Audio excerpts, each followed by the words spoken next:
Hello student, today's topic is DCL statement. आज आपण DCL statement बघणार आहे. काय आहे तर हा SQL आणि PL/SQL मधला पार्ट आहे. ओके, जसं आपण DML बघितलं होतं त्याच प्रकारे आज आपण DCL बघणार आहे. पहिले DCL स्टेटमेंट काय ते बघू. DCL stand for data control language. याला काय म्हटलं आहे? Data control language is a structure query language. Data control language जे आहे DCL यालाच काय म्हटलं आहे? त्यांनी स्ट्रक्चर क्वेरी लँग्वेज म्हटलं आहे. ओके, जे क्वेरी लँग्वेजसाठी या DCLचा यूज केलं जाते. As the name suggest this commands are used to control privilege in the database. म्हणजे जर आपल्याला कुठला डेटा असेस करायचा असेल तर या कमांडचा आपण DCL स्टेटमेंटच्या कमांड्सचा आपण यूज करू शकतो. Okay, the privilege means right to access the data are required for performing all the database operation like creating table, viewing and sequence.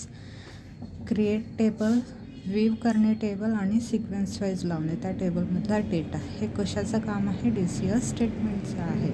Okay, DCL command is a statement that is used to perform the work related to the rights, permission and other control of the database system. म्हणजे डेटाला rights करणे म्हणजे assess करणे, permission देणे, आपल्याला कुठल्या युजरसाठी तो data send करायचा आहे, कुठल्या गोष्टीसाठी सेंड करायचा आहे आणि त्यावर कंट्रोल ठेवणे त्या डेटावर. हे कशाचं काम आहे? DCL कमांडचं काम आहे. यामध्ये दोन कमांड्स दिलेल्या आहे. फर्स्ट आहे ग्रँट आणि सेकंड आहे रिव्होक. फर्स्ट आपण ग्रँट कमांड काय आहे ते बघणार आहे. This command is used to grant permission to the user to perform a particular operation on a particular object. Particular operation perform करण्यासाठी पर्टिक्युलर ऑब्जेक्टसाठी पर्टिक्युलर ऑपरेशन परफॉर्म करायचं असेल तर ग्रँट या कमांडचा यूज केला जाते. ओके, म्हणजे ग्रँट काय देते? परमिशन देते त्या डेटावर ऑपरेशन परफॉर्म करण्यासाठी. Okay, if you are a database administrator and you want to restrict user accessibility such as one who only view the data or may only update the data. जर तुम्ही user असाल तर तुम्हाला काय दिल्या जाईल? Accessibility दिल्या जाईल. ओके, म्हणजे डेटाला ग्रँट करण्याचे ऑथरायझेशन दिलं जाईल. म्हणजे तुम्ही डेटा पाहू शकता आणि त्यावर अपडेशन करू शकता त्या डेटावर या कमांड थ्रू. ओके, जर ग्रँट जर दिला असेल तुमच्या नावासमोर तर.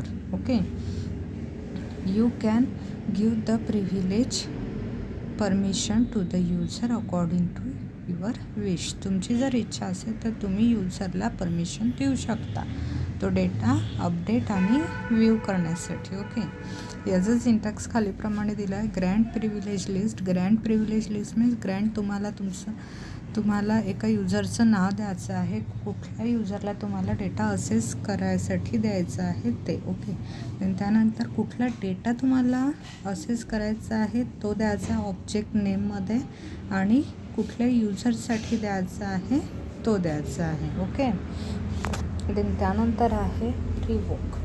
दिस command is used to take a permission access back from the user. Grant काय करते? परमिशन देते. रिव्होक काय करते? परमिशन वापस घेते. ओके, दोनही वेगवेगळ्या उलट्या गोष्टी आहे, लक्षात ठेवायचं.